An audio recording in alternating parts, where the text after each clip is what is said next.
وصحبه أجمعين. سبحانك لا علم لنا إلا ما علمتنا إنك أنت العليم الحكيم وتب علينا إنك أنت التواب الرحيم. رب اشرح لي صدري ويسر لي أمري واحلل عقدة من لساني يفقه قولي. رضينا بالله ربا وبالإسلام دينا وبمحمد نبيا ورسولا. ربنا زدنا علما وارزقنا فهما. اللهم افتح علينا فتوح العارفين. اللهم ارزقنا فهم النبيين وحفظ المرسلين وإلهام الملائكة المقربين. اللهم انفعنا بما علمتنا وعلمنا ما ينفعنا. آمين يا رب العالمين. Bapak-bapak, ibu-ibu yang kami hormati, alhamdulillah Allah Subhanahu wa taala menjadikan kita bisa hadir pada pagi hari ini dalam sebuah majelis yang mulia. Insyaallah semuanya yang bisa menyempatkan untuk hadir di majelis ini insyaallah adalah orang-orang yang dimuliakan oleh Allah Subhanahu wa taala. Semoga kehadiran kita di sini menjadi asbab kita kelak untuk kemudahan kita di akhirat, menjadi pemberat timbangan kebaikan kita. Amin ya rabbal alamin. Pada pagi hari ini insyaallah kita akan melanjutkan pengajian atau kajian kitab Al-Hikam karangan Al-Imam Ibnu Athaillah As-Sakandari rahimahullahu taala rahmatan wasi'ah, dengan kitab syarah penjelasan keterangan dari Syekh Muhammad Sa'id Ramadan Al-Buti rahimahullahu taala rahmatan wasi'ah. Pada pertemuan lalu kita sudah membaca dan menjelaskan tentang hikmah yang kedua, yaitu iradatuka at-tajrid ma'a iqamatillahi iyyaka fil asbab minasyahwah al-khafiyah. Iradatuka at-tajrid, keinginan kamu untuk tajrid. Tajrid adalah melepaskan diri dari asbab-asbab, melepaskan diri dari bekerja atau melepaskan diri dari hal-hal duniawi. Padahal Allah Subhanahu wa taala kita sudah menempatkan kita pada maqam al-asbab. Ya, al-asbab artinya kita sudah ditempatkan pada kondisi kita harus bekerja. Maka itu termasuk asyahwah al-khafiyah, syahwat yang samar dan tersembunyi. Ya. Kita contohkan adalah seorang suami yang Allah Subhanahu wa taala tempatkan dia pada maqam asbab. Karena dia memiliki istri, memiliki anak yang harus dinafkahi. Berarti maqam dia itu asbab. Dia harus mencari sebab-sebab untuk memperoleh rizki, untuk memperoleh penghasilan setiap hari ya, yang dia berikan, dia nafkahkan kepada keluarganya, dan itu adalah ibadahnya dia. Ya. Nah, kalau dia malah meninggalkan bekerja, kemudian dia berpikiran, bekerja itu dunia saja. Saya pengennya zikir saja. Saya pengennya di masjid saja. Saya pengennya sholat aja. Saya pengennya langsung kepada Allah saja. Musabbib, langsung minta. Tetapi tanpa asbab, tanpa bekerja, tanpa usaha. Ya, secara zahir memang kayaknya baik, bagus. Ya, tetapi ternyata itu adalah perbuatan yang salah. Karena ditimbulkan syahwat yang samar, syahwat yang tersembunyi. Berbeda kalau kita makomnya tajrid. Contohnya adalah santri, anak kita sendiri atau mahasiswa yang mendapatkan beasiswa dari satu lembaga. Nah, makomnya dia adalah tajrid, artinya tidak perlu bekerja, dia tinggal beribadah, tinggal belajar, maka ada pihak yang akan memberikan beasiswa. Ya, atau ada orang tua yang akan memberikan dana ya setiap bulannya. Maka jangan justru dia bekerja, jangan dia malah sibuk mencari penghasilan, ya. Malah dia tinggalkan kewajiban dia untuk belajar atau beribadah. Nah, ini terbalik. Baik, ini adalah sedikit penjelasan hikmah yang kemarin yang kita bacakan. Kita akan melanjutkan penjelasan lagi dari kitab Syarah Hikam ini dari penjelasannya Syekh Muhammad Sa'id Ramadan Al-Buti. Di sini beliau mengatakan ya pada halaman 43, walihada al-launi milal inhiraf suwarun waqi'iyah kathiratun wa namadhiju syatta wal nadhkur minha ba'dal amsilati. Ya.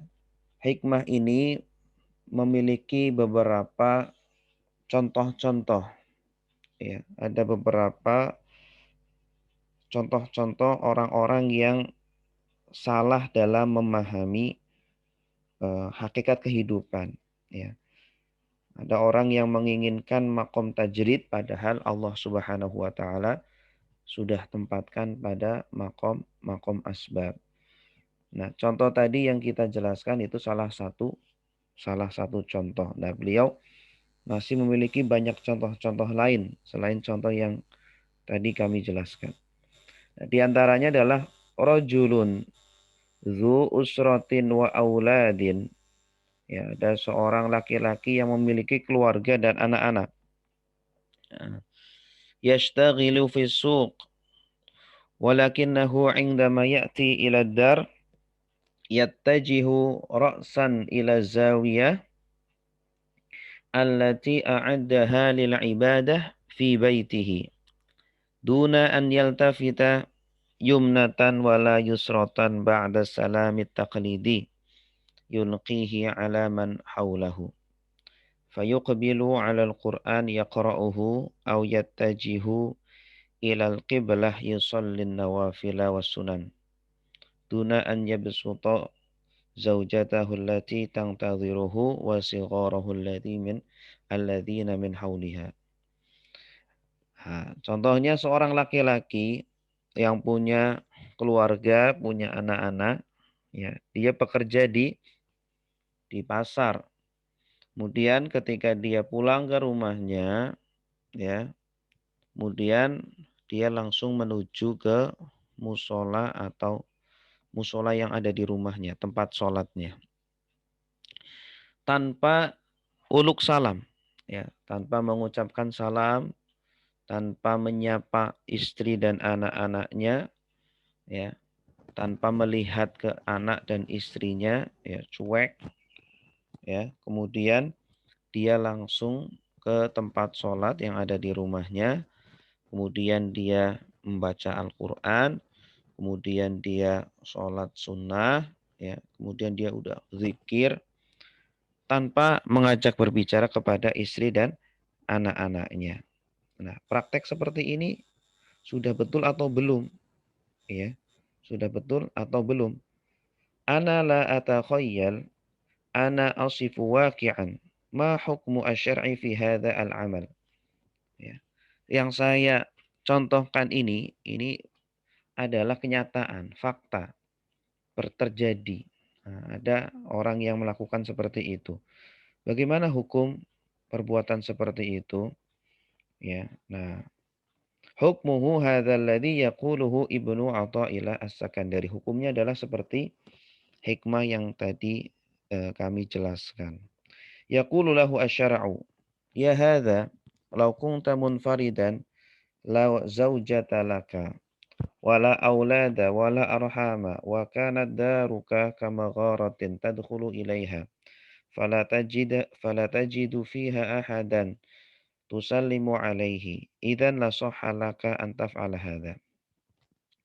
Nah, kita katakan kepada orang yang seperti itu ya. Orang yang punya istri, punya anak, ya, pulang kerja langsung ke tempat sholatnya tanpa menyapa, tanpa salam kepada anggota keluarganya. Kita katakan kepada dia, kalau kamu itu tidak punya anak, tidak punya istri, hidup sendirian, di rumah sendirian, tidak ada siapa-siapa. Kamu pulang rumah, kemudian kamu tidak salam, kamu tidak menyapa siapa-siapa, boleh-boleh saja. Kalau kamu hidupnya sendirian, ya, kamu hidup di goa tanpa ada orang lain. Kamu tidak salam ya silakan, ya. Kenapa? Karena tidak ada siapa-siapa. Tapi kalau kamu di rumah ada orang, ada anak, ada istri, ya, maka eh, ibadah kamu adalah beramah tamah kepada anggota keluarga kamu. Ya, ibadah kamu adalah uluk salam kepada mereka, ya, mengajak berbicara kepada mereka itu juga termasuk ibadah. Ya, li'anna Allah lam yu'allik bi'unukika mas'uliyata ahadin. Lakin amma wa qad aqamaka Allahu fi 'alamil asbab wa akhda'aka li mas'uliyatiha 'indama ja'alaka rabba usratin faqad kallafaka bi silsilati awamir syar'iyyah dakhilah fi ma'nal mizan alladhi alzamaka Allahu bihi istijabataka li hadhil awamir hiya ibadatuka. Namun kondisinya berbeda ketika ya, kita memiliki istri, memiliki anak-anak, ya. Berarti kita ditempatkan oleh Allah pada makom asbab, ya. Dan pada makom asbab tersebut kita itu punya tanggung jawab untuk bermuamalah yang dengan baik, wa ashiruhunna bil ma'ruf, dan bergaul-gaulilah mereka istri-istri kita dengan ma'ruf, dengan baik. Nah, maka mengajak berbicara dengan istri agar kita apa agar kita makin sayang, makin cair, itu adalah ibadah seorang suami. Ya, jangan anggap itu bukan ibadah. Ya, masuk rumah kemudian salam kepada mereka, kemudian senyum kepada mereka, ya, kemudian memeluk mereka, mencium mereka, itu ibadahnya suami di situ. Ya, ibadahnya suami. Nah, kalau ibadah kepada keluarga sudah dilakukan, nah, monggo silakan kita melakukan ibadah-ibadah yang lain seperti sholat atau membaca Al-Quran atau yang lainnya. Ya. Jangan sampai ibadah-ibadah kepada eh, istri atau kepada anak-anak, kepada keluarga kita malah terbengkalai, ya, karena kita ingin mengejar ibadah kepada Allah Subhanahu wa taala. Hiya qira'atuka wa hiya tasbihuka wa tahmiduka wa tahliluka an tadkhula ila dar wa qad rasamtal basmatal harah ala wajhika an tusallima ala man haulaka taslimatal insanil wadud al mushtaq ila usratihi wa auladihi summa tajlisu ilaihim tansuru wa tanshur min mahabbatika bainahum, ya. Jadi ibadah kita itu adalah apa? Memberikan senyuman yang hangat kepada mereka, memberikan salam, ya, salam kerinduan kepada mereka, kepada istri dan anak-anak kita ketika kita pulang ke rumah, ya. Kemudian kita meluapkan rasa cinta kita, ya. Eh, nah, itu adalah ibadah yang Allah wajibkan kepada kita. Tilka hiyal ibadah allati alzamaka Allahu biha surah. Suratul dunya tata'amalu biha wa syahawatun tumarisuha wa lahwun tataqallabu fi. Lakinnal waqi' al-kamin wara hadhihi surah ibadatun tataqarrabu biha ila Allah. Lianna Allah aqamaka min hadhil usra fi alamil asbab. Ya, jadi walaupun gambaran dari perbuatan ini adalah perbuatan dunia, ya, kita ramah tamah dengan istri, dengan anak, ngobrol, ya, itu adalah gambarannya adalah dunia belaka, tetapi bisa bernilai ibadah. Ya, ketika kita niatkan untuk saling meningkatkan kecintaan kita, rasa kasih sayang kita antar keluarga itu. Ngobrol dengan mereka bisa bernilai ibadah. Salam, kemudian memeluk mereka, mencium mereka itu juga bernilai ibadah walaupun secara zahir adalah perbuatan-perbuatan dunia.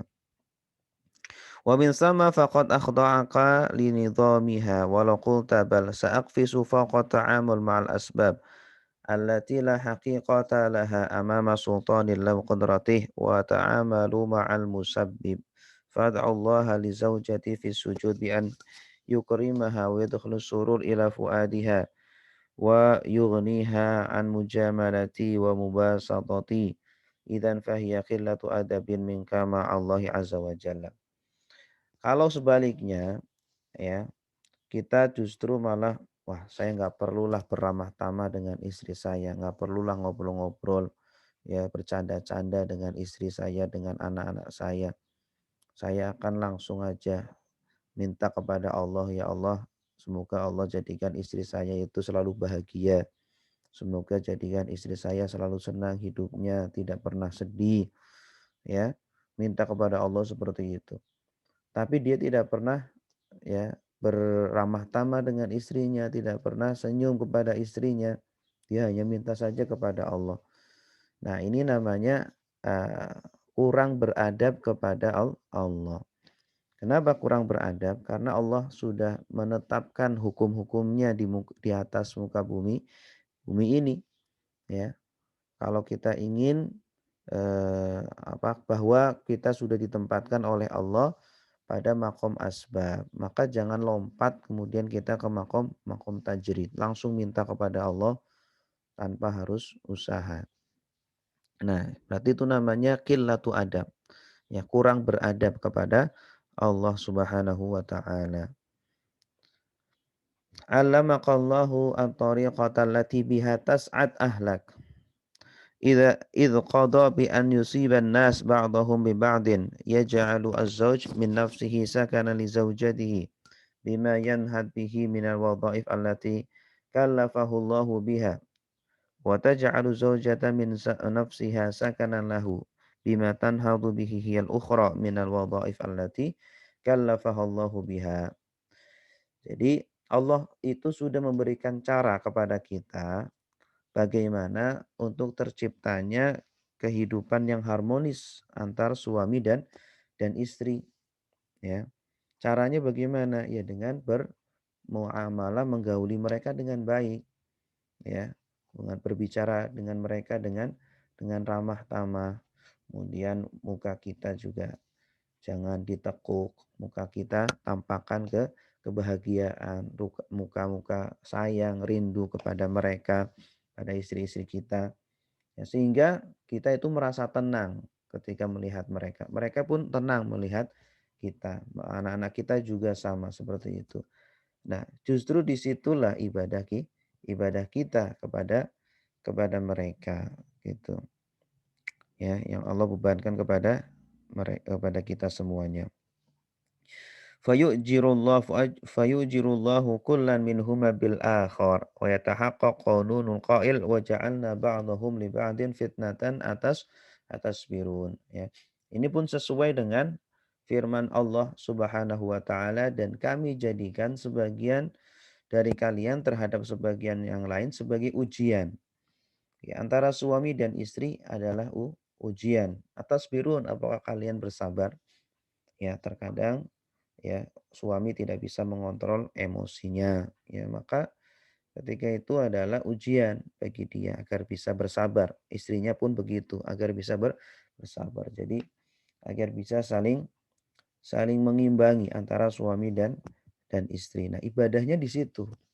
Ketika dia bisa bersabar, ketika dia bisa ridho, ketika dia bisa qanaah, ya, ketika dia bisa bermuamalah menggauli dengan baik kepada pasangannya atau kepada keluarganya, maka ibadahnya justru di situ, ya. Bukan justru malah dia fokus ibadah eh, tahlil, tahmid, takbir, ya, wirid, zikir, kemudian dia membengkalai membiarkan anak istrinya tidak terurus. Walau Allah lafaka hadhil ilaqa bainahuma falam yuhwij zawjan ila zawjatin wala zawjata ila zawjin lianna sultan al-asbab kullaha biyadihi kadzalika sya'nul abawain ma'al aulad wa sya'nul aulad ma'al aba wa sya'nul khadamat as-sariyah minan nas ba'duhum li ba'din qanunun aqamahu Allah liyabtaliyan nasu ba'duhum bi ba'd. Nah, ini juga sama berhubungan dengan semua manusia, baik antara suami dan istri atau antara bapak dengan anak, ya, atau anak dengan bapak, atau kita sesama manusia, ya. Kita di dunia ini adalah manusia yang tidak sendirian. Kita di dunia ini adalah manusia yang hidup bersama-sama. Maka kewajiban kita, ya, selain kita beribadah kepada Allah, kewajiban kita adalah bagaimana kita menjaga keharmonisan hubungan antar sesama manusia. Ya, ini adalah asbab yang Allah tempatkan di sana. Ya, ya, ketika kita menjalin hubungan baik dengan mereka, ya itu sama saja seperti kita sedang beribadah sholat, beribadah puasa, atau beribadah membaca Al-Quran dan lain sebagainya. Nah, ini adalah ujian yang Allah timpakan kepada kita semuanya. Apakah kita bisa bersabar? Ya, kita hidup bersama-sama itu adalah ujian. Apakah kita bisa menjaga bertenggang rasa, ya, menjaga akhlak kita? Nah, ini. Waliyakuna hadar rabtu masdaru masubatin lahum ingda ri'ayah wal ihtimam. Ya, dan semoga atau seharusnya ketika kita hidup bersama-sama, ya, seharusnya ini menjadi sumber pahala bagi kita ketika kita bisa, ya, bermuamalah dengan baik, guru dengan muridnya, ya, murid dengan gurunya, ya, murid dengan teman-temannya, dengan bos dengan karyawannya, ya, karyawan dengan bosnya dan dengan seluruhnya. Nah, itu semuanya bisa menjadi sumber ibadah, sumber pahala bagi kita ketika bisa menjalin hubungan yang baik dengan mereka tanpa harus menabrak koridor-koridor syariah. Wa masdaru iqabin 'indal i'rad wa 'indal mubalah, dan sebaliknya bisa menjadi sumber bencana, sumber azab nanti kelak, ya, eh, ketika kita tidak menjalin hubungan baik dengan mereka, ya. Bahkan hubungan baik dengan manusia ini ketika kita bisa menjaga hubungan baik dengan mereka, ya, bisa nanti di akhirat bisa orang-orang yang soleh bisa menjadi syafaat bagi kita. Tapi sebaliknya orang-orang yang toleh, yang tidak soleh, orang-orang yang mungkin menjadi masalah bagi kita di dunia, kita pernah bermusuhan atau kita pernah menzalimi mereka. Nah, ini nanti yang akan menjadi penghalang kita atau pemberat kita masuk ke dalam surga. فإذا جاء من يقول بل أحيل هذه الرعاية إلى الله الذي بيده كل شيء وأكفي نفسي مؤنة المشاغل الدنيوية التي تقصيني عن أورادي وعبادتي فلا ريب أنه يتلبس من موقفه هذا بنوع سمج. Ini hampir sama, ya, isinya. Ya, hampir sama. Pada intinya adalah asbab, kita semuanya rata-rata pada makom asbab. Ya, ketika kita hidup bersama-sama, itu kita berada di makom asbab. Maka kita harus menjaga hubungan baik dengan sesama manusia. Nah, tidak boleh kita ingin melepaskan semuanya, kemudian kita hanya berdoa kepada Allah agar Allah yang membaikkan hati manusia. Tidak bisa seperti itu. Haruslah kita yang turun tangan untuk bermuamalah dengan baik dengan manusia.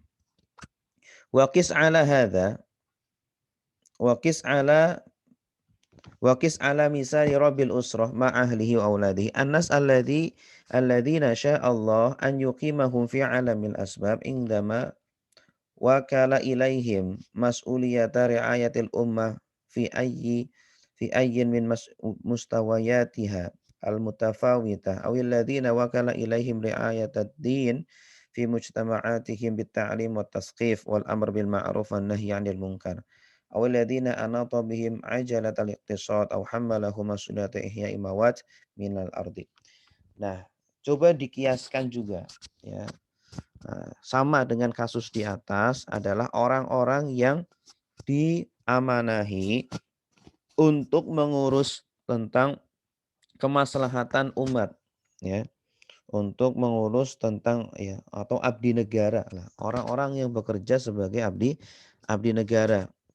Nah, dengan berbagai macam tingkatannya dari mulai yang paling kecil sampai yang paling paling besar. Ya, mereka semuanya itu diamanahi oleh Allah, ada yang sebagai polisi, ada yang sebagai TNI, ada yang sebagai guru, ada yang sebagai dokter dan lain sebagainya. Nah, mereka semuanya ibadahnya itu di situ. Ya, ketika mereka bekerja pagi-pagi ngantor, pagi-pagi sudah berangkat, kemudian pulang sore-sore ya. Itu ibadahnya di situ. Ibadah mereka adalah di situ. Jangan kira itu bukan ibadah. Walaupun bentuknya adalah perbuatan dunia, tetapi di situ ibadah. Jangan kemudian dia berpikir, aduh saya tiap hari di dunia terus. Kapan saya bisa beribadah, kapan saya bisa i'tikaf, kapan saya bisa berzikir. Jangan malah berpikir seperti itu. Karena kalau dia tinggalkan pekerjaannya, kemudian dia fokus hanya ibadah saja, nanti malah terbengkalai pekerjaannya tersebut. Nah justru dia malah eee, su'ul adab atau qillatu adab kepada Allah, tidak beradab ya, kurang beradab kepada Allah Subhanahu wa taala. Atau orang-orang yang diperintahkan jadi guru untuk mengajar ya di tempat-tempat tertentu.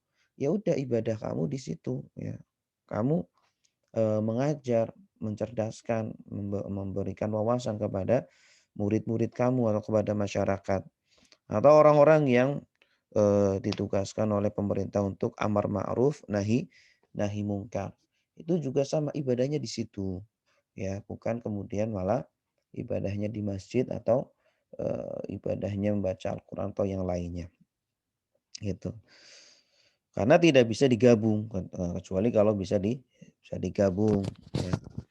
Haula'i wa amsaluhum minal ladzina aqamahullahu fi 'alamil asbab, ay ja'ala minhum wasaila limaqasid. Innama tatamatsalu ibadatuhum lillah fi inqiyadihim lima aqamahumullah fihi. Ya, ibadah mereka adalah tunduk kepada pekerjaan-pekerjaan yang diamanahkan kepada mereka. Karena Allah sudah menempatkan mereka pada kondisi seperti itu, ya. Jadi pada intinya adalah kita diminta untuk ridho kepada takdir, ya. Takdir Allah ya berkata kamu ya di sini bekerjanya. Selagi pekerjaan itu adalah halal, udah lanjutkan ya. Itu bisa bernilai ibadah gitu. Wa minal akhta al jasimah, termasuk dari kesalahan yang sangat parah adalah allati yaqau fiha katsirun minan nas ma yatasawwarunahu min anna ta'at wal ibadat mahsuratun fi amalin mahdudah muayyanah. Ya, ini kesalahan fatal dari kebanyakan orang adalah mengira bahwa ibadah hanya terbatas pada ketaatan-ketaatan tertentu seperti sholat, seperti etikaf, membaca Al-Quran, zikir, ya, puasa dan sebagainya. Padahal ketaatan ibadah itu sangat luas maknanya, ya. Bekerja bisa bernilai ibadah, mengajar bisa bernilai ibadah, dokter menyuntik itu bisa bernilai ibadah, TNI sedang menjaga daerah perbatasan itu ibadah, polisi lalu lintas itu ibadah. Banyak sekali ibadah, tidak terbatas hanya sholat dan membaca Al-Quran dan sebagainya. Ghairu anna hadhihi nadratun taqlidiyah. Mana? Fa idza tajawazaha ahaduhum waqa'a fi falakid dunya wa syawaghiliha. Ya, ini kalau semua orang ya ingin pindah dari profesinya atau pindah dari tempat yang Allah tempatkan di situ, ya ini nanti akan menjadi kekacauan yang luar biasa ya di dunia ini gitu ya. Ghairu anna hadhihi nadratun taqlidiyah batilah wal haq anna al-amal as-shalih kullahu ibadah. In istiqamat an-niyyah wa urida bihi wajha Allah azza wa jalla ghairu anna salahal amal nadirun lil hal allati yamurru biha al-insan wa lil wadhifa allati aqamahu Allahu 'alaiha. Ya. Artinya apa? Pandangan yang tadi itu adalah pandangan yang memang sudah turun-temurun. Orang mengira bahwa ibadah hanya di masjid saja, padahal amal soleh atau ibadah ya atau perbuatan yang baik, perbuatan yang soleh semuanya itu bisa bernilai ibadah walaupun ya secara zahir adalah perbuatan dunia. Tapi dengan syarat apa? Dengan syarat niat kita istiqomah karena Allah. Dokter menyuntik pasiennya karena Allah, ingin membantu orang agar sembuh. Guru mengajar ya, itu juga karena Allah, karena ingin membantu sesama manusia agar menjadi cerdas. Kemudian polisi menjaga lalu lintas juga karena Allah, agar lalu lintas menjadi lancar, tidak macet. Itu kalau niatkan semuanya karena Allah, maka itu semuanya akan bernilai ibadah. Ya. Maka di sini yaqulu Ibnu Athaillah ta'biran an hadhil haqiqah fi wahidatin min hikamihi. Maka ada juga hikmah lain yang dikatakan oleh Ibnu Athaillah. Beliau mengatakan tanawwa'at al-a'mal biqadri tanabu'i waridatil ahwal. Amal-amal soleh itu bermacam-macam, bervariasi-variasi karena berbedanya kondisi-kondisi manusia, ya. Amal soleh itu sangat bervariasi, banyak sekali. Sesuai dengan kondisi kita masing-masing. Ya, TNI amal solehnya menjaga perbatasan atau menjaga dari musuh-musuh para pemberontak. Polisi menjaga keamanan. Hakim menjaga keadilan. Ya, dokter menjaga kesehatan. Ya, dan lain sebagainya. Sesuai dengan kondisi masing-masing.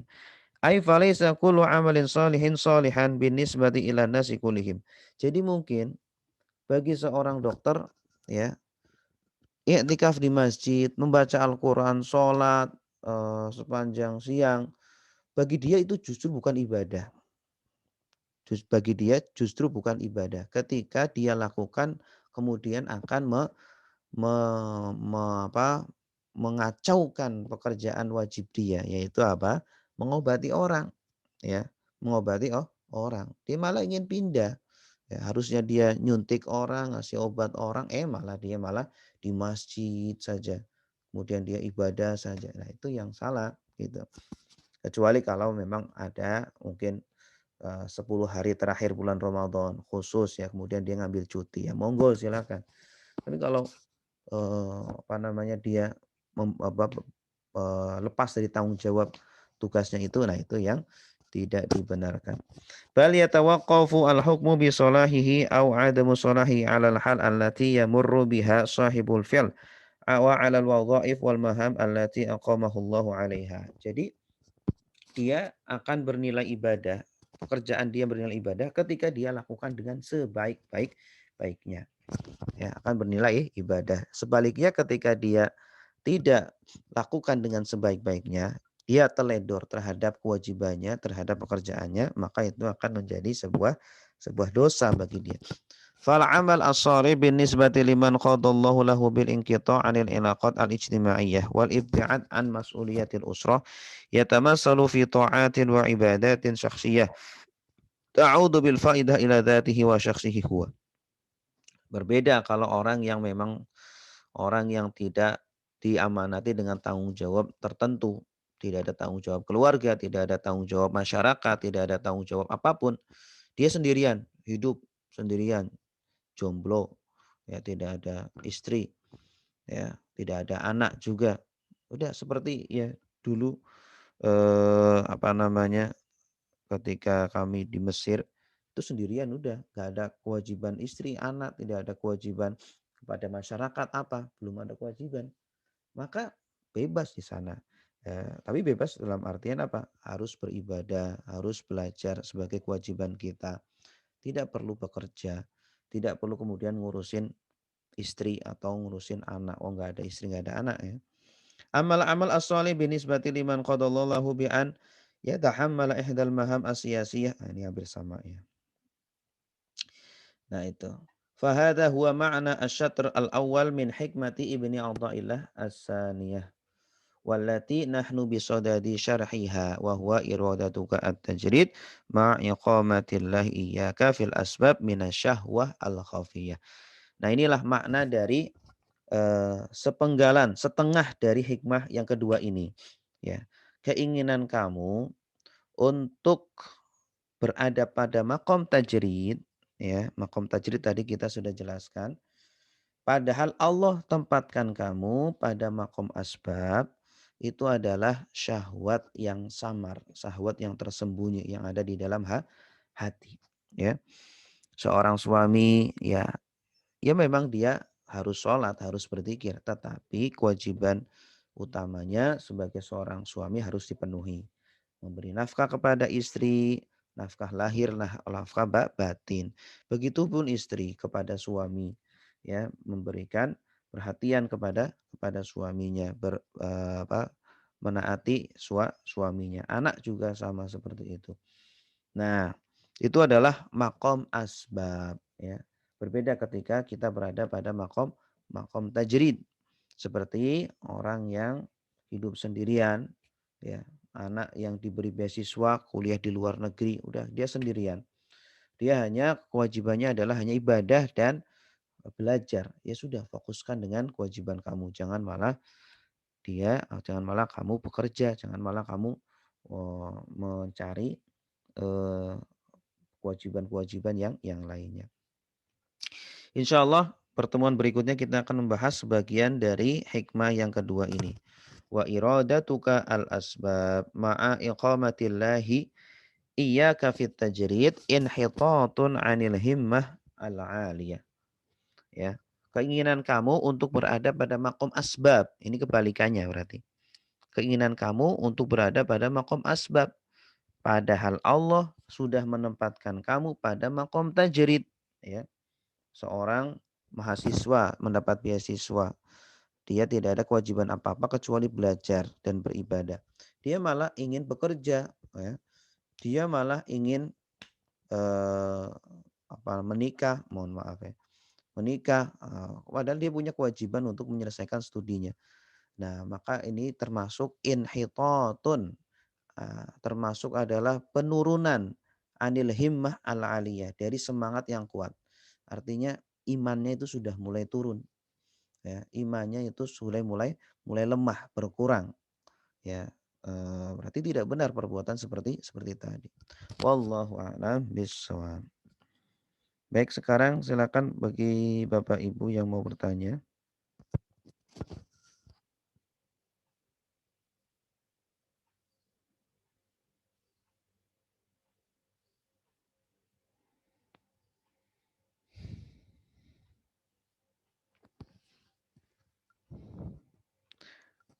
Silakan yang mau bertanya.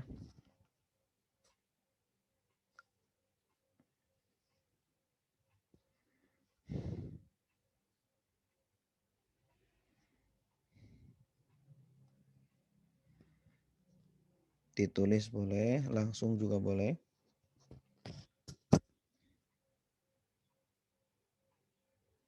Nyalakan audionya.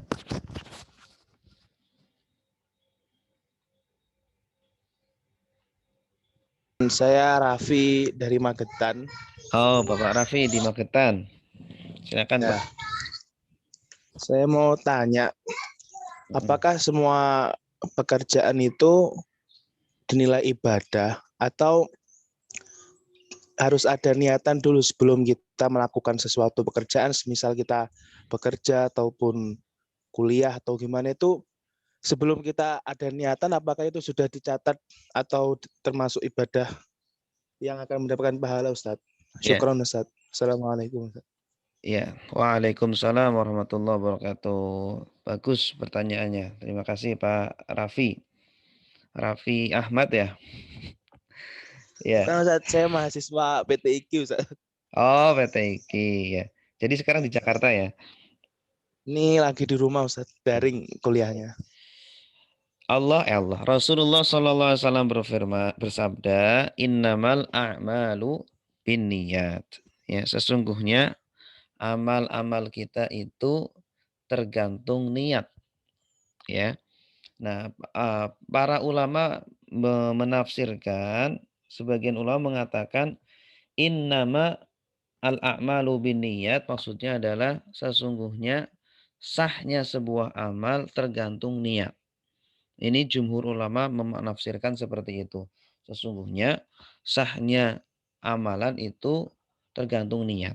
Artinya kalau amalan itu tidak ada niatnya, maka tidak dinilai apa-apa. Dianggap tidak ada. Ya, kita sholat, tapi tidak niat, maka sholatnya dianggap tidak pernah dilakukan. Berarti tidak sah, harus diulangi lagi.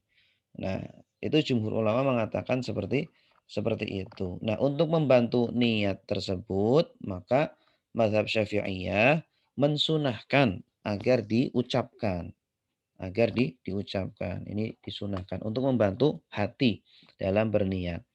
Nah, namun mazhab Hanafiyah berpandangan bahwa hadis tersebut maknanya adalah innama kamalul a'mali binniyat, ya. Sesungguhnya kesempurnaan amal soleh kita adalah dengan niat.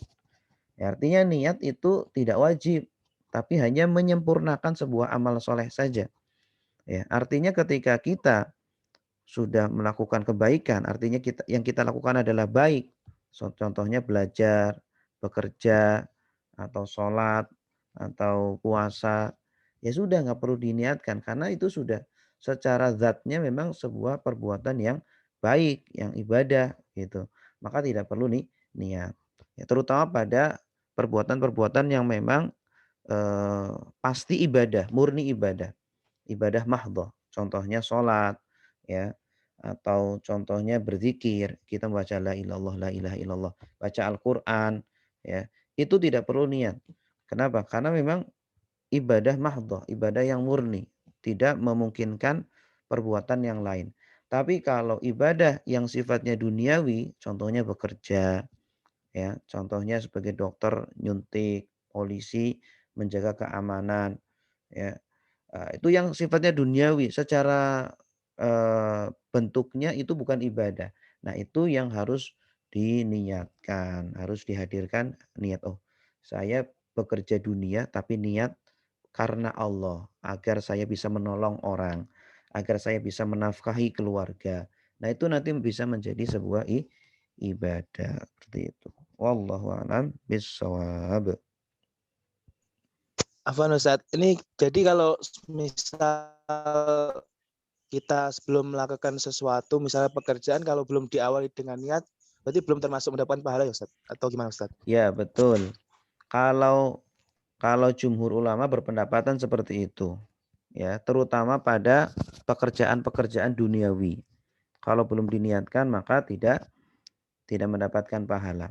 Tapi kalau pekerjaan-pekerjaan ibadah seperti sholat gitu ya, eh, yang namanya niat kan di dalam hati, ya. Nah, menurut jumhur ulama itu dan menurut semua ulama, kalau hati sudah berniat, namun mulut tidak mengucapkan, maka sudah dianggap berniat, gitu.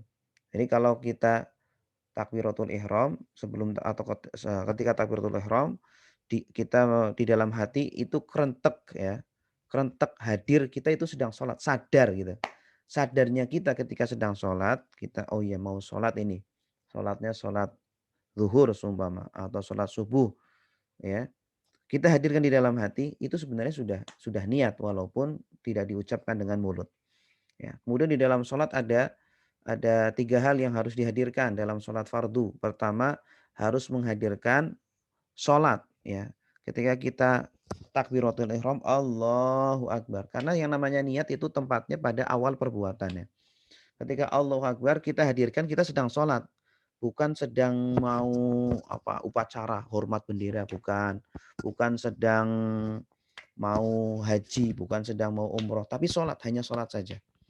Kedua, hadirkan kefarduan sholat. Ya, sholat yang kita lakukan adalah sholat fardu. Kemudian yang ketiga, hadirkan jenis sholatnya. Itu sholat subuh, atau sholat zuhur, atau sholat asar, dan seterusnya. 3 itu yang harus dihadirkan, kata para ulama, dalam sholat fardu. Kalau sudah hadir di dalam hati itu 3 hal, maka sudah sah sholatnya. Ya, kalau dia mau nambah, 2 rakaat menghadap kiblat karena Allah, yaitu itu hanya pelengkap-pelengkap saja. Kalau dihadirkan bagus, kalau tidak juga tidak apa-apa. Tapi kalau dalam sholat sunnah yang dihadirkan cukup 2 saja, ya, yaitu dia niat sholat dan niat kesunahan sholat tersebut gitu. Wallahu a'lam. Syukur Ustadz, penjelasannya cukup jelas Ustadz. Ya, Makasih Ustadz atas makasih. ilmunya Ustadz. Sama-sama. Ya. Silakan yang lain.